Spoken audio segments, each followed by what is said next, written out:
Hey, it's AP, and today we're finally finishing BD-1 from Jedi Fallen Order. Check it out.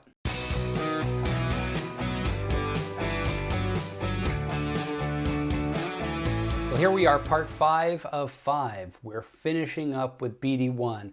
Thank you so much for taking this journey with me. If you have not seen any of the other videos yet, I will leave links to them in the description below, because you don't want to just watch the end of the movie, you want to see the full movie, right? And make sure you subscribe to the channel so you don't miss any more of these crazy adventures I'm taking myself on in robotics or model making or whatever it is I'm doing next. So hit that little subscribe button over there somewhere. Hit that, and it doesn't cost you anything. It just costs you a second to hit that button. Right? Okay, so let's dive in. Let's start with the base for BD-1. Building the base is pretty straightforward. I used leftover M4 nuts and bolts to connect it all together. I'm working on the speakers now. I picked up two, I believe they're 20 watt speakers. No, they can't be that big. I don't know. I picked up some speakers, and I'll let you know which ones I picked up in the description below. My daughter went in and crushed the cone, though, so hopefully that doesn't screw things up too poorly. So what's cool about this design, though, is that so the speakers obviously pop in through here, and then the cables all run through these holes in the back. There's this piece here called the speaker holder, and what you do is, or at least what I think you do, it wasn't really clear in the instructions, is you pop in your M4 bolts in here, and then you pop the speakers in like so. And then you screw this whole thing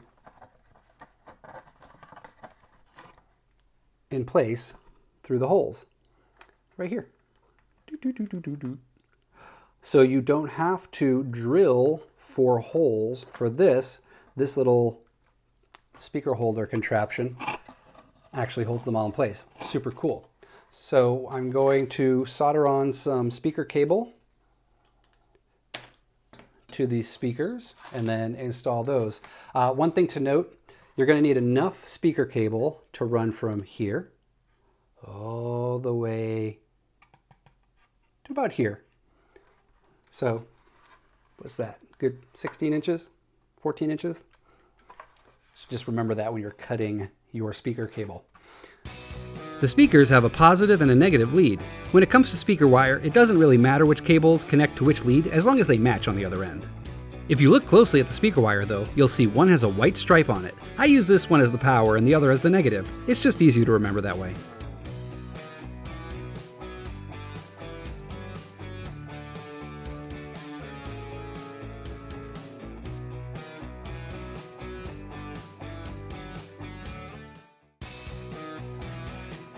Starting with the joystick, insert your pot into the hole, lining up the tab of the pot with the thoughtfully designed slot in the center ball and tighten down with the supplied bolt.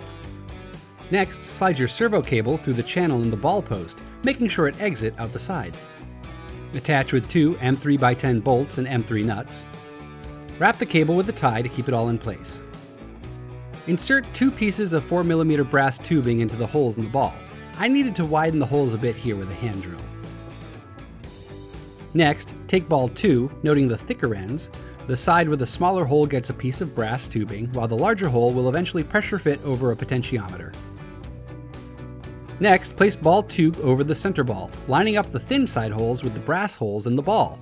Insert 2 M3x10 bolts, adding a little 2-part epoxy to hold them in place. Take ball 3 and insert a brass tube into the smaller of the 2 holes. The larger hole will be pressure fit over a pot. Take the top plate and fit the pots in place, tightening them up. Now it's time to put it all together. Take ball 3 and slide it over the pot, and then use a M3x10 bolt to hold the other side in place. Place the center ball assembly over that, making sure the arm straddles ball 3, and pressure fit ball 2 over its pot. The joystick is now complete. So I have my assistant here, and I'm showing her how to solder pots together. All right, potentiometers. You learning how to do potentiometers? Mm-hmm. You are? Okay, good. Your ground. Oh, you want to get down? Mm-hmm. Okay, here, go ahead, get down. All right.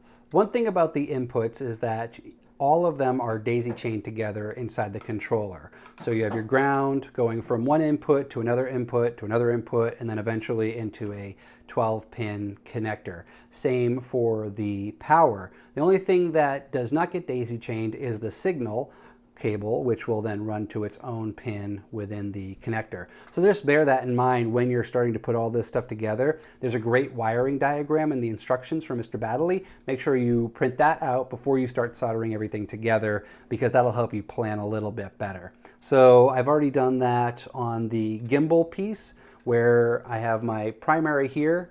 I have my power, my signal, and my ground.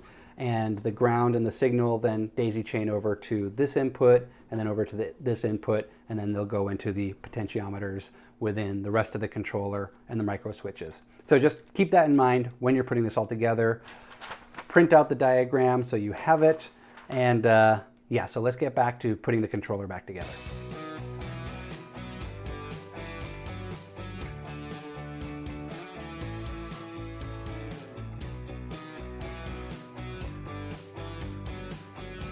All right, now we're working with the micro switches. These are 5mm, they're so tiny.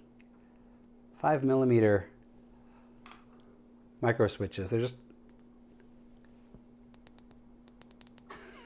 on and off switches.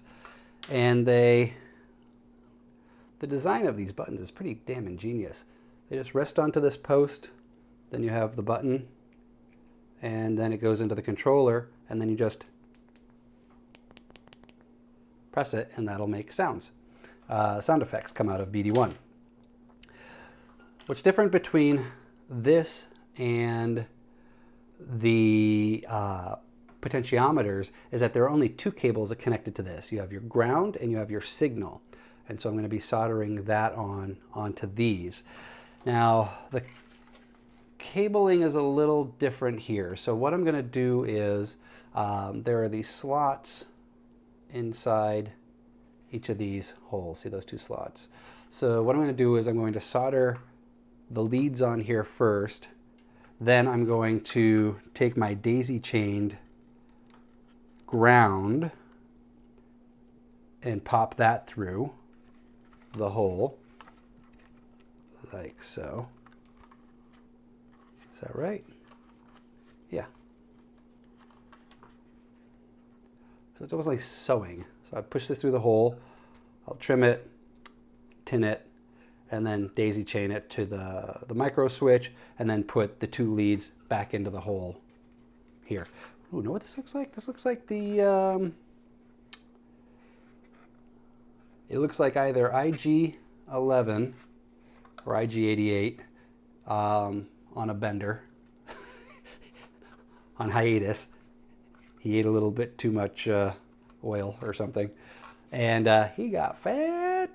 Or it looks like one of those interrogation droids from A New Hope, the original Star Wars. Kinda. This controller is huge. It's huge. It's almost the size. It's almost the size of the base of the actual droid itself. I may revisit this and make a smaller one, but anyway, sorry, sidetracked. So let's do the micro switches.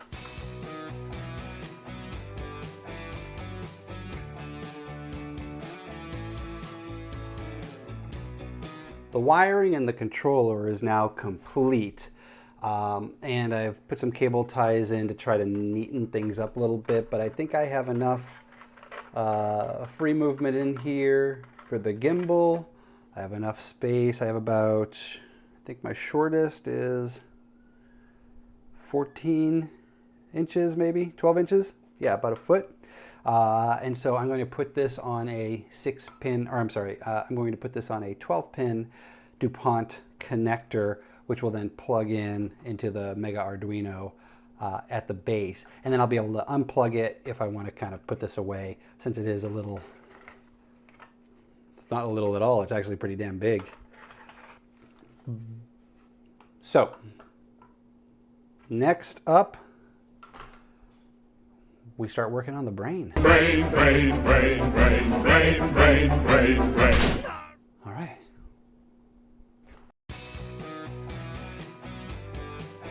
The wiring of the brain is very well documented by Mr. Baddelley, so I'm not going to do a step-by-step of this. Just make sure you have a good way to label the wires and be prepared to do a ton of DuPont connectors.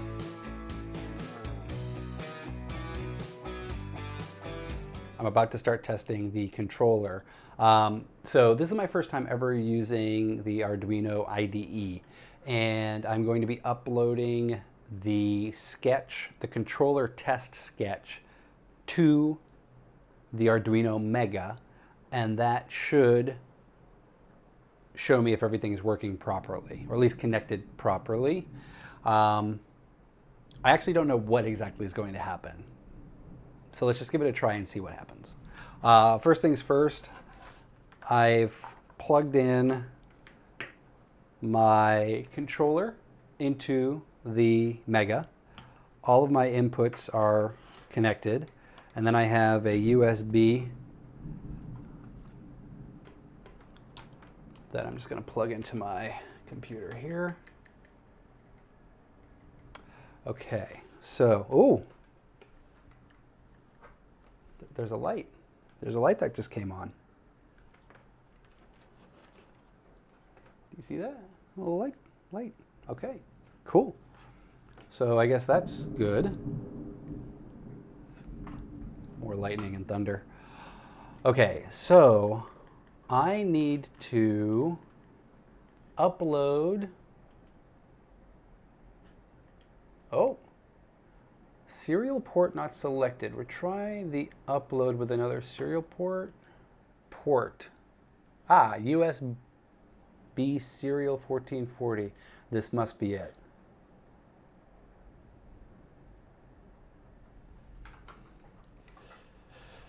Wish me luck. Oh, okay. Something happened again. Now the light is steady. Okay. Global variables leaving maximum. Done uploading. Okay. So now we're going to open up the serial monitor. Oh boy. Okay. A whole bunch of things are happening right now. It's like the Matrix. Oh, okay. 948, 1023. I'm feeling good about this. I did have to post a question about the serial monitor in Arduino because it just keeps on scrolling and scrolling even though there's no activity. And I don't know if that's right or wrong, so hopefully somebody gets back to me relatively soon. In the meantime, I'm going to take a break and then I will come back and we'll start connecting the rest of the components in here, like the sound system and all that stuff. So I've been soldering all kinds of crazy stuff, and I'm kind of guessing how this works because I don't even know the right questions to ask in the forums or to the Google. I thought I did, but the replies I was getting, or the results I was getting were not specifically helpful. So, but I was listening very carefully to the power and wiring video that Mr. Baddelley had put together, and he mentioned something about making legs, splitting off legs off of the cables. So that's what I did here. So here's my ground. So bear with me here. This is the board. This is all the boards. This is going to plug into the LiPo battery. This is the ground, run, and one ground, and so off of this one wire, I am connecting to the Mega, I'm connecting to the amp, and I'm connecting to the UBEC. I just have to figure out which, yeah. My positive, the red, is running to the circuit breaker, which goes into one end of the single pole switch right here. The other side of the single pole switch goes off to another run, or another set of 3 legs, and this powers the Mega, the amp, and the UBEC.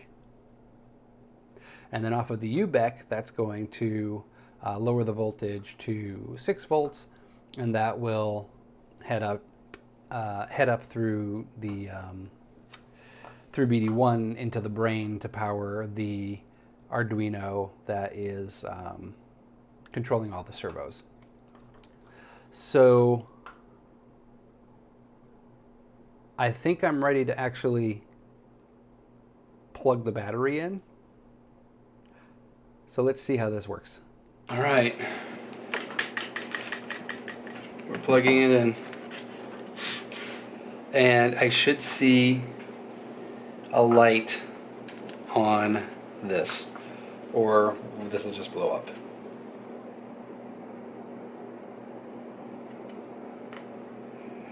All right, battery is in. Oh! Lights! Okay, everything has been wired, and I'm now about to actually make my very first test. Well, actually, this will be my second test, I guess, because I did the controller test and everything checked out correctly. And so I'm actually going to plug the controller back in now. Okay. I'm now going to plug in the USB because I have to upload the sketch, the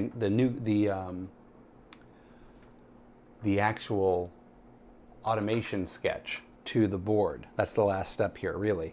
And so let's plug this in and see what happens.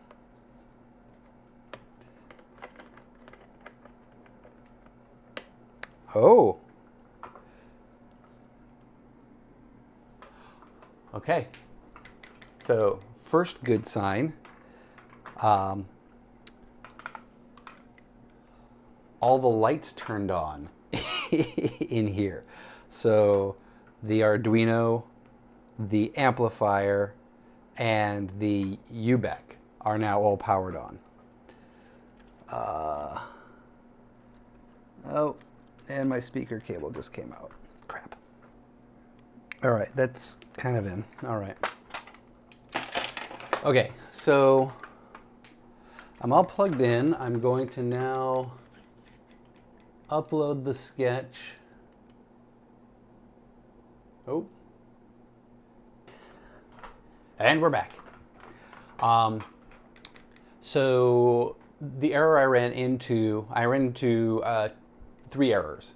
The first one was I needed to download the PWM servo directory from GitHub to add to the upload.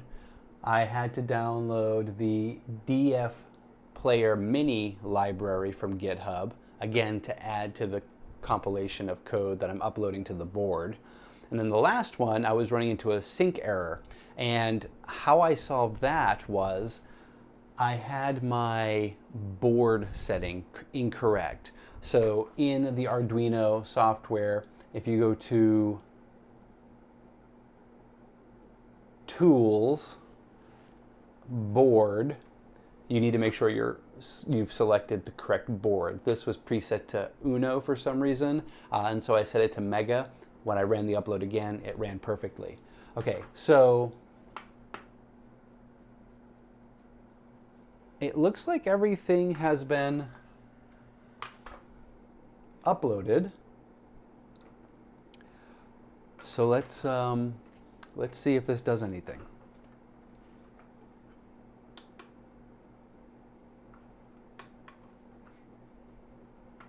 Do I need to turn it on?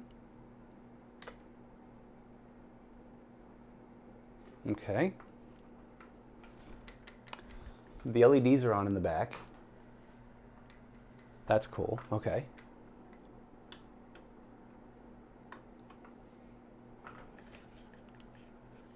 Please recheck unable to begin. Please recheck the connection. Please insert the SD card. So do I have a problem with my SD card?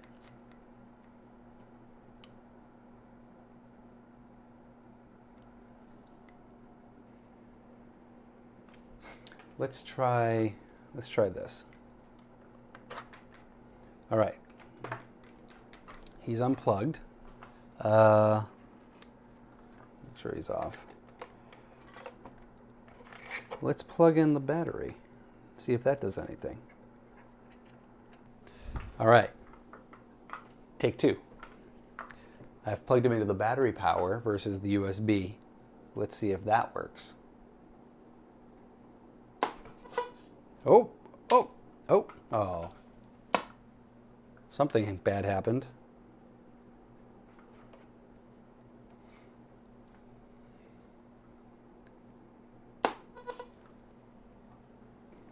All right.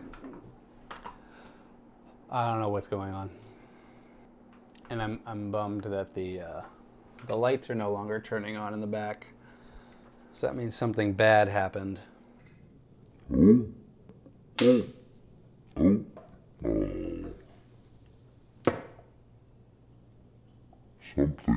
bad happened. I think. Okay. Time to troubleshoot. So one of the first things I wanted to fix was the error I was getting in the source monitor about or the serial monitor? Serial monitor. About the, so the error I was getting was recheck connection, insert SD card. So I Googled that, and that led me down the path of realizing that it's the DF mini player, which is where the SD card goes for the sounds. I swapped out the SD or the mini player for a new one. That didn't work. I checked all the connections. That didn't work. So what I ended up doing was the RX. Yeah, the RX cable has a 1K resistor soldered to it. And so I swapped that out. I put in a new 1K resistor. I made the leads a little bit longer on it. I don't know, in one of the forums, somebody mentioned that they cut the leads too short on the resistor, so I made them really long. And let's see if that worked. Everything is plugged in, and I don't have BD-1 connected just yet, but so let's power this up. Okay. Okay, this is a good sign. There's a light on the mini DF player, and I didn't see that before. So, okay, so let's press a button, see what happens. Oh, what happened? Whoa! Ooh.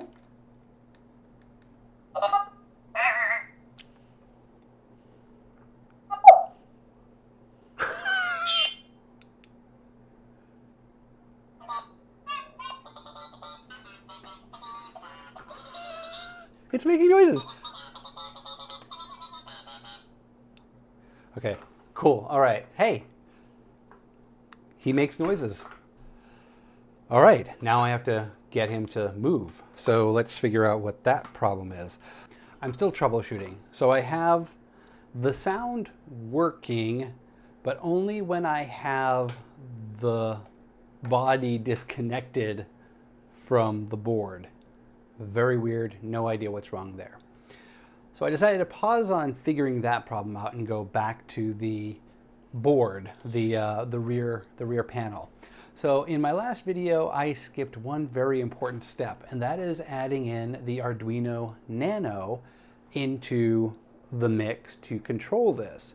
And now that that's in, when I power this up, I have lights. They're not doing anything, and every time I turn it on and off, some new thing happens. Like before, this light and this light was burnt out, now this light's on, and now I have yellow lights appearing.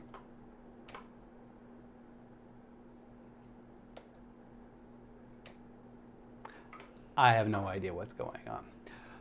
But at least the light board's back and it's not fried. So that's a good thing. My Nano is getting very hot.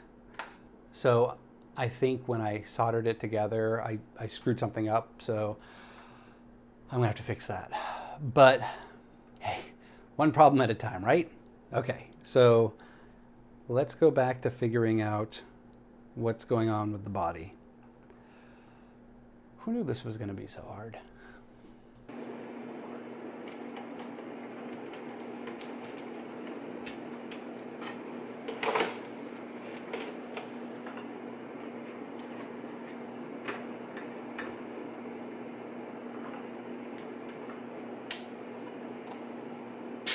Oh my God!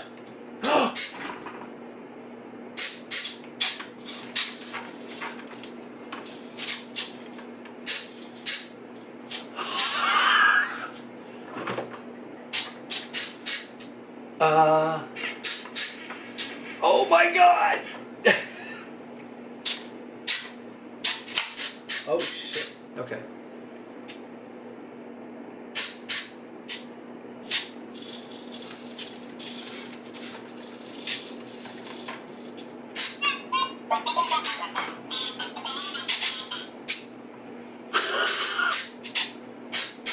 Oh yeah, okay. Oh my God, okay. The servos are working, finally. I had a bad connection with my SDA and SCL connectors. So I redid those and now he's kind of working. And here he is. Since that last clip, about another week and a half or 2 weeks of troubleshooting and tinkering with the Arduino sketch and reaching out to people on the Facebook group and in Discord and on the Arduino forums to try to figure things out. You know, I had a steep learning curve to start with because I'm new to robotics. I don't know what I'm doing, and this is certainly not a plug-and-play solution. So if you're new to this, be prepared to learn a lot and be prepared to ask a lot of questions. So with that all being said, let's fire this up and see what happens. All right, there he goes. So my LED board is lit. It's not animated, but it is lit. One of my servos keeps on tweaking out. I don't know why, but this one in particular, I think I've changed a couple times now. It's probably a setting in the sketch that I could address if I wanted to. Let's have him do some sounds.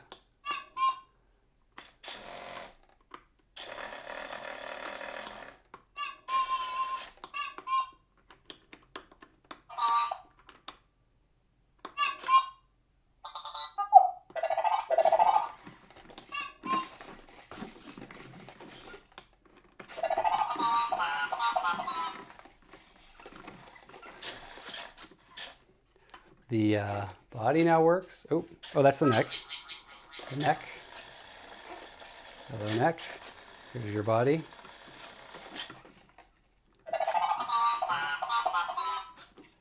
So yeah. So I have my first. Ooh, okay. Let's. Can I turn you off? Okay. So we'll just let him do his. Let's have him look into the camera. Look at those beautiful blue eyes. So this was an interesting project. This was the first time actually animating a droid. I have built a static R2, and I'm really good at building static things, robotic things. Well, there's still a lot of improvements that could go into this. It was time to cut the how do I turn you off? I'm just gonna, there we go. Someone way smarter than I would be able to do a lot more with what Baddelley had put together for us. And there are people who are doing some great things out there. So just a few things that I've learned along the way. So first, label all your wires. There are so many wires in here, and I'm so glad I have a label maker. I would not have been able to keep track of everything and troubleshoot everything if I didn't label the 3 dozen different leads going throughout this. So that was super helpful. Label your wires and label them early too. Don't forget, you have 6 cables running up these legs into the body up through the neck. If you didn't label them when you were installing them and it comes time to start doing the brain, you're going to need a continuity tester to find which white is coming out of the top, unless you want to take it apart to try to figure it out manually. But speaking of continuity testers, highly recommend getting one of those if you're working on any of these robotic things. I didn't have one until 2 weeks ago when I started working on his brain.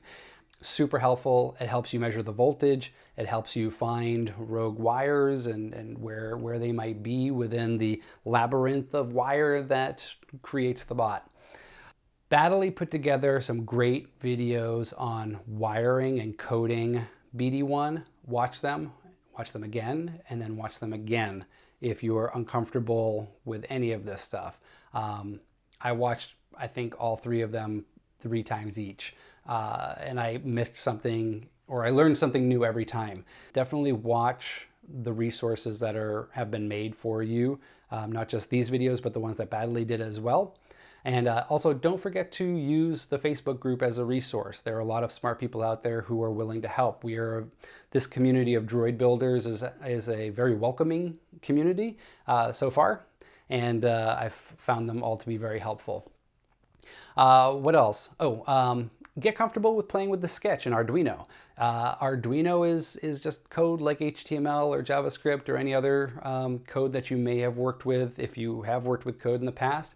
If you haven't, it's once you kind of understand the variables and what they mean and what they're connected to, it's really easy to make changes. And I was able to go through and set a bunch of different parameters like start and stop positions for my servos, and that made troubleshooting a whole lot easier. Like when the neck, for example, wasn't working properly, it was because the start position of my servo was too high. So I lowered it, and now my neck servo works. So again, lots of troubleshooting that can be done within the Arduino as well.